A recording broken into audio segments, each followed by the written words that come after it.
General Hospital, who will inherit the Q Mansion, Jason, Drew, or Tracy? General Hospital fans are saddened to learn of the passing of Monica Quartermain portrayer Leslie Charlson. Her character has not been seen on screen in over a year since the actress was dealing with health issues. Sadly, Leslie Charlson passed away at age 79 on January 12, 2025. She is a soap opera legend and will be missed. GH writers will be tasked with penning a fitting farewell to the iconic character. They'll undoubtedly have to deal with who will inherit the Quartermain mansion. Continue reading to see whom Monica will bequeath ownership. General Hospital. Monica Quartermain owns the mansion. GH watchers are very aware that the Quartermain mansion belongs to Monica. Although many might have thought Edward and Layla Quartermain owned it, it is owned by Monica.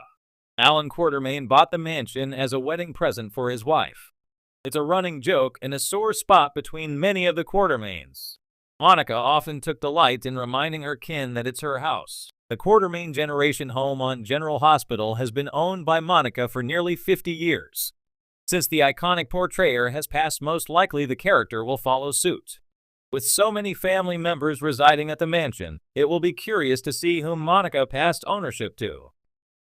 Monica to choose between her two adoptive sons. General Hospital spoilers remind Monica Quartermain has outlived all her biological children. However, her two adoptive twin sons, Jason Morgan Steve Burton and Drew Quartermain Cameron Matherson, are both currently living at the family home. Drew's paternity is more recently learned, but Monica was determined to make him feel part of the family. Since she raised Jason from birth until his late teens, he has a special place in her heart. Monica could easily leave the home to either of Alan's sons. GH fans were thrilled when Jason decided to move back home. Now that the prodigal son is there, perhaps Monica makes it legally his upon her death. This could spark further tension in the already strained relationship between Jason and Drew. Still, this decision certainly keeps Jason in the family fold and allows the house to pass to one of Alan's children. General Hospital. Monica passes the torch to Tracy Quartermain. GH watchers love the relationship between Monica Quartermain and her former sister-in-law Tracy Quartermain, Jane Elliott. The two have finally reached a point in their relationship where they are more like best friends or sisters, not the adversaries they once were in their younger days. Tracy is the most outspoken and sore about Alan leaving/buying the house for Monica. Of course, she feels the family home should be hers.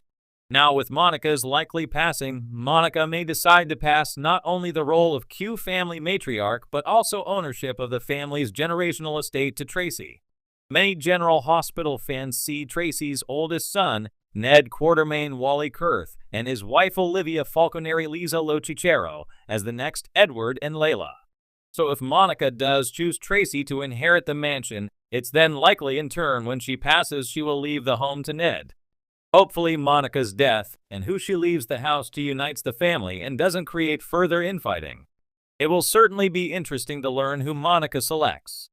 The Quartermain mansion is more than just an opulent estate tucked away in Port Charles. It's a legacy, a symbol of power, family dysfunction, and decades of drama that only General Hospital could deliver. With Edward and Layla Quartermain long gone and the once thriving household now splintered by secrets, betrayals, and returns from the dead, yes, plural, the question that looms over the fanbase like a ghost from the crypt is, who will inherit the Q mansion? Is it the prodigal son Jason Morgan, the almost too nice for this family Drew Cain, or the iron-willed matriarch Tracy Quartermain? Let's take a closer look at the contenders and what makes each of them a rightful or unworthy heir to the iconic mansion. Jason Morgan, the anti-Quartermain. Let's start with the most complicated choice, Jason Morgan. Once the golden boy Jason Quartermain, his post-accident transformation into mob enforcer Jason Morgan has long alienated him from the family's business world and values. But Edward never stopped loving him, he just couldn't quite accept who Jason became. Still, in a strange twist of legacy loyalty, Edward did leave Jason shares of ELQ, proving he never fully gave up on his grandson. Jason has always wanted nothing to do with the mansion's grandeur, choosing loyalty to Sonny and Carly over boardrooms and butlers. But now that he's back again, seemingly more centered, is there a chance he could finally step into a leadership role within the family? Monica, ever the peacemaker, might want Jason to reconnect with his roots and take over as the emotional and literal cornerstone of the family estate. Imagine Jason using the Q Mansion as a safe haven, not for mob deals or gun stashes, but for rebuilding his relationship with his children, Danny and Jake. Could the stoic enforcer become the unlikely patriarch? Stranger things have happened on G. Drew Kane, the Quartermain in spirit. Drew Kane was never raised a Quartermain, but he carries more of their ethical core than most of the actual heirs. Soft-spoken yet firm, fair but not naive, Drew could represent a bridge between the old and the new Quartermains, a family known for cutting each other down over brunch. Though he's technically Jason's twin, Drew is the emotional antithesis of the hard-edged mobster. He has ties to Scout through Sam, a warm bond with Carly, and growing influence in the business world. And let's be honest, of all the current generation Quartermains, Drew has probably shown the most interest in building something stable. If Tracy or Monica or a well-crafted Edward style will decide to hand over the mansion to someone who could bring dignity back to the Q name, Drew might just be the man for the job. He might not have grown up in the mansion, but that may be exactly why he deserves to make it his own. No baggage. No history of turkey throwing Thanksgiving brawls. Just a clean slate and a solid moral compass. Tracy Quartermain, the queen who never left her throne. Then there's Tracy. Tracy. The scheming, sharp-tongued, power-hungry heart of the Quartermain family. She has come and gone from Port Charles more times than we can count, but the Q Mansion has always called her back like a siren song. If we're talking about earned inheritance, Tracy has a strong case. She's been fighting for that house and its legacy longer than Jason and Drew have been alive. She's protected it, manipulated her way through its halls, buried secrets in its walls, and ensured that no outsider ever truly claimed it. Tracy doesn't just live in the Q Mansion.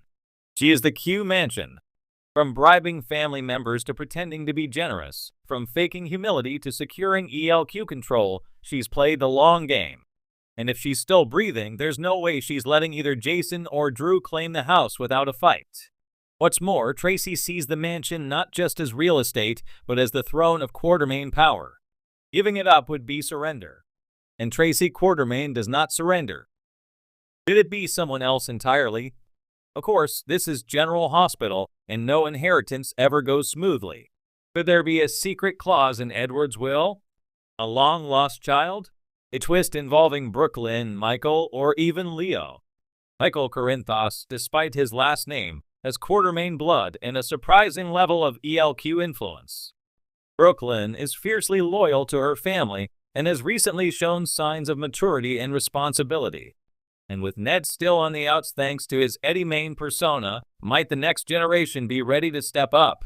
Or in true Q fashion, will a bitter war erupt over the estate, resulting in none of the above walking away with the mansion?